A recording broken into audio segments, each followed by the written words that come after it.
बिल्कुल स्पष्ट इमेज बनाइए कि मैं देवता हूँ, कल का मैं देवता हूँ। जैसे कोई आईएएस बनना चाहता है, उसकी तैयारी करता है, कोई कुछ भी जीवन में बनना चाहता है वो उसकी तैयारी करता है और वो उसे जीता है, उसके बारे में विचार करता है। लक्ष्य होता है तो लक्षण आते हैं। कई बार ऐसा होता है कि हम लक्ष्यहीन जीवन जीते हैं, हमारा कोई लक्ष्य नहीं होता और लक्ष्य ना होने के कारण लक्षण नहीं आ पाते हैं। लक्ष्य बनाइए एक बार कि मैं कल का देवता हूँ। सपोज करो आज आई गेस 15 तारीख है, राइट? कल 16 तारीख को मैं देवता बन जाऊँगा। विचार करिए, मैं मनुष्य से देवता, नर से नारायण। नर मतलब बैटरी डिप्लीट, नारायण मतलब बैटरी चार्ज। नर मतलब लेने वाला, नारायण मतलब देने वाला, राइट? इसलिए देवताओं के सामने दिया जलाते हैं ना, दिया यानी देने वाले, राइट? और बुझने नहीं देते उसको कि कहीं बुझ जाए तो अशुभ हो जाएगा, राइट? अब वो दिया बुझ जाए या जलता रहे कोई बात नहीं, वो एक प्रतीक है हमें समझाने के लिए, सीख देने के लिए। लेकिन हमारा ध्यान केवल उस दिए पे रहता है कि ये ना बुझ जाए। लेकिन वो देवताओं के सामने इसलिए जलाया गया है कि देवताएं केवल और केवल देते हैं, उनका देना कभी बंद नहीं होता है। वैसे ही तो नारी मतलब लेने वाले, लक्ष्मी मतलब देने वाले। तो कल हम ये बनने जा रहे हैं। तो एक इमेज बनाइए कि मैं कल ये बन जाऊं। तो आज रात को आपको क्या, मैं सोचता हूँ जब सोएंगे ये ख्याल में नहीं रहेगा, ओ कल मैं लक्ष्मी बनने वाली हूँ। किसने कहा? मुझसे परमात्मा ने कहा है कल तुम लक्ष्मी बन जाओगी, कल तुम नारायण बन जाओगे।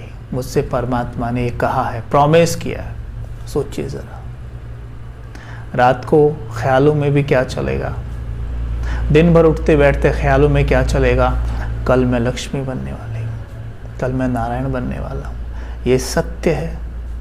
परमात्मा ने कहा है कल तुम नारायण बनने वाले हो। यानी कल मतलब एग्जैक्टली नॉट कल 16 को, लेकिन बहुत जल्दी। जैसे ही कलयुग एंड पे और सतयुग का आरंभ, तो वही होने वाला है। हम उसे लेके कितने सीरियस हैं?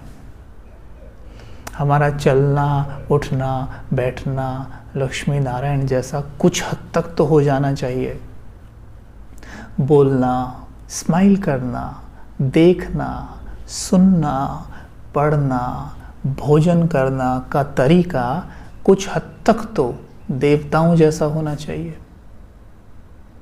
हमें ये ज्ञान है या नहीं है, हमने 7 डेज कोर्स किया है या नहीं है, हम ये बात आज पहली बार सुन रहे हैं, चलो मान लो। लेकिन फिर भी अगर हम ऐसा विचार करें कि मेरा कुछ हद तक चलना, उठना, बैठना देवताओं जैसा हो जाए, तो इसमें मेरा कोई लॉस है? बेनिफिट ही है। हम जब किसी को मानते हैं, पूजते हैं, उसकी महिमा गाते हैं, तो क्यों? क्योंकि हम उसे अपना आदर्श मानते हैं। तो उसके गुण हमारे अंदर आने चाहिए ना, कुछ हद तक तो आए, है ना?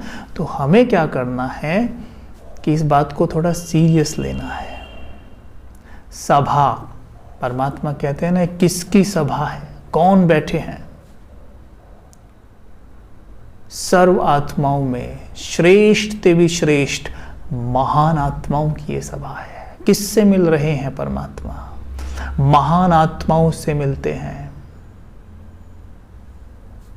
सभी आत्माओं में जो सबसे श्रेष्ठ हैं उनसे मैं मिलता हूं, परमात्मा कहते हैं। मैं विजयी रत्नों से मिल रहा हूं, मैं अष्ट रत्नों से मिलता हूं। तो परमात्मा पिता हमें इतने ऊंचे ऊंचे स्वमान दे रहे हैं, तो याद रहे कि हमें दिया जलाना है, मतलब देना है। और देंगे कब? जब हमारे पास होगा कुछ। जैसे हम अपने, जैसे कई बार फ़ोन आते हैं कुछ माताओं के, कुछ भाइयों के भी, तो माताएं ऐसे कहती है ना कि भाई जी मैं चाहती हूँ मेरे बेटे की जॉब लग जाए, या मैं चाहता हूँ कि मेरा बेटा खुश रहे और इसलिए मुझे बहुत टेंशन हो रही है कि उसकी जॉब नहीं लग रही है, या वो खुश नहीं रहता है, या वो इधर उधर जाता है। मैं बहुत दुखी हूँ, मैं उसे खुश देखना चाहती हूँ, मैं उसे खुशी देना चाहती हूँ। मानिए मुझे किसी को रोटी देनी है और रोटी मेरे पास है नहीं, तो मैं उसको कैसे दूंगा? पानी देना है, पानी नहीं है, कहाँ से दूंगा? खुशी देना चाहता हूँ, मैं खुद दुखी हूँ, मैं उन्हें खुशी कहाँ से दूँ? तो अंधेरे को अंधेरे से नहीं मिटाया जा सकता। वो गलत रास्ते पर है, वो दुखी है, वो कोई काम नहीं कर रहे, तो आप डिस्टर्ब होकर उनकी डिस्टर्बेंस को ही बढ़ाएंगे, क्योंकि डिस्टर्ब होकर आप उन्हें डिस्टर्बेंस के वाइब्रेशंस देंगे और जिसके कारण उनका डिस्टर्बेंस और बढ़ेगा, उनका डिस्टर्बेंस और बढ़ेगा।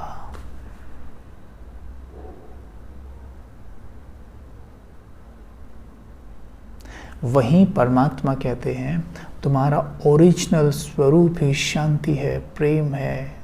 तुम तो दाता की संतान मास्टर, दाता हो, देने वाले हो। वो बच्चा किसका है?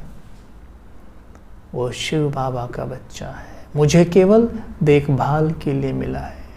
या ये ड्रामा जिसमें मैं रोल अदा कर रही हूँ आत्मा माँ का, वो मेरे बेटे का रोल अदा कर रही है आत्मा, मुझे रोल मिला है उसकी देखभाल करने का। तो देखो डिटैच हो गई। डिटैच होते ही क्या हुआ? मुझसे अब निर्भयता की एनर्जी उसको जा रही है, क्योंकि मुझ में भय नहीं है। मुझसे प्योर एनर्जी उसको जा रही है कि वो परमात्मा की संतान है। और जब ये शब्द हमने जोड़ा कि वो परमात्मा की संतान है, तो उसी वक्त उसे हम प्योरेस्ट एनर्जी, प्योर से भी प्योर एनर्जी हम उस आत्मा को दे रहे हैं। और यही तो उसे चाहिए उस वक्त, कि वो परेशान है, दुखी है, उसका काम में मन नहीं लग रहा है, या वो स्ट्रेस में है, वो डिप्रेशन में है, उसको प्योर एनर्जी चाहिए, शांति की एनर्जी चाहिए। वो अब मैंने उसको दी जब मैं डिटैच हुआ। डिटैचमेंट का मतलब ये नहीं होता है कि हम सब कुछ छोड़ के भाग जाते हैं, नहीं। डिटैचमेंट का मतलब ये होता है कि जब वो रो रहे हैं तो मैं नहीं रो रहा हूँ, वो हंस रहे हैं तो मैं हंस रहा हूँ, वो रो रहे हैं तो मैं रो रहा हूँ, वो दुखी हैं तो मैं दुखी हूँ। इसे कहते हैं अटैचमेंट। जैसे दो जुड़वा बच्चे पैदा हो जाएं, शरीर जुड़े हुए हों, एक बैठे दूसरा बैठे, दूसरा उठे मैं उठूं, तो जीवन कैसा हो गया? वैसे ही यहाँ पर देखिए आप कि वो रो रहे हैं मैं रो रहा हूँ, वो हंस रहे हैं मैं हंस रहा हूँ, यानी रिमोट मेरा पूरी तरह उनके हाथ में है। मुझे करना क्या है? वो रोएं, मैं स्टेबल रहूं और उनको शांति के वाइब्रेशंस दे सकूं, क्योंकि इस समय पर उन्हें शांति की सबसे अधिक आवश्यकता है। और आज ये चारों तरफ हो रहा है। इसलिए ऐसी आत्माओं की सख्त आवश्यकता है जो इस वायुमंडल में शांति का, प्रेम का, सुख का स्प्रे लगा सके। जैसे रूम में लगाते ना स्प्रे, ऐसे लगा सके। जो ये लगाएंगे वो है दाता, वो है देवता, वो हैं जिनकी आज भी मूर्तियों की फॉर्म में मंदिरों में पूजा होती है। मूर्तियां तो स्प्रे नहीं लगा सकती हैं, वो तो एक फॉर्म बनाई गई है देवताओं की, उन्हें सम्मान देने और पूजने के लिए। लेकिन चैतन्य में जो हैं वही ये काम कर सकते हैं। और वो कौन है? जानते हैं ना? तो हमने वो स्प्रे लगाने हैं घर में, शांति का, सुख का, प्रेम का, आनंद का। और वो तब लगेगा जब मेरा कनेक्शन उससे होगा जो इस स्प्रे का सागर है, वो परमात्मा पिता है। उससे जितना मेरा कनेक्शन पावरफुल होगा, अपने आप ही देखना स्प्रे लगता रहेगा। लेकिन जब हम किसी आत्मा के या तो जो नेगेटिव संस्कार हैं उनका चिंतन कर रहे हैं, या कोई और बात हो सकती है इसका हम चिंतन कर रहे हैं, तो हम उससे कनेक्ट नहीं हो सकते हैं।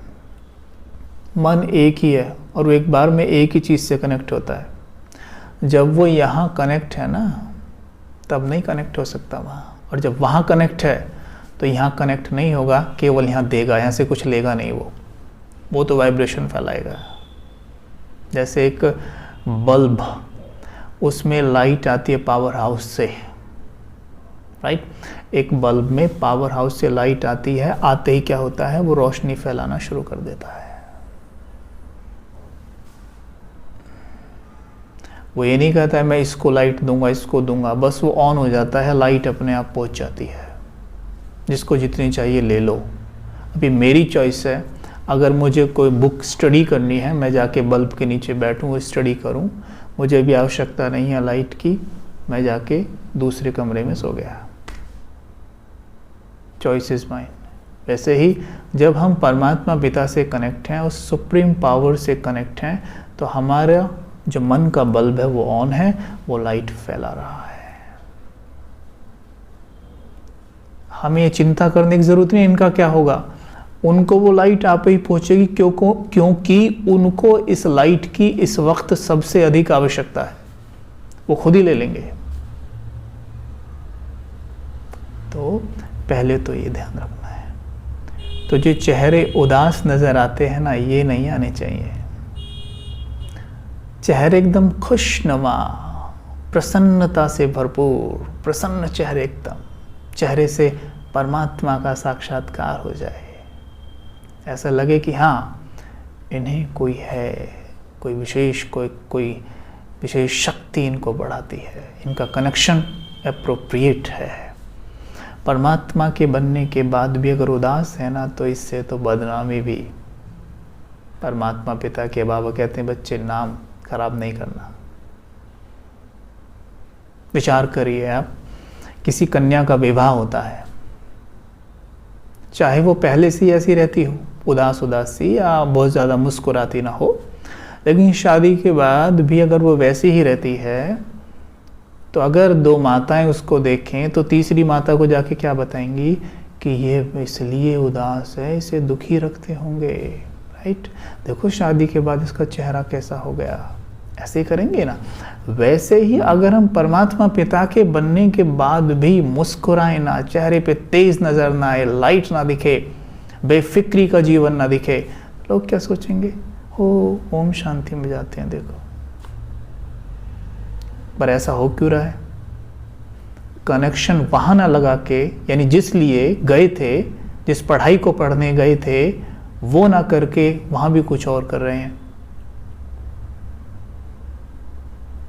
तो होगा क्या फिर? चेहरा बुझेगा, लाइट नहीं फैला पाएगा।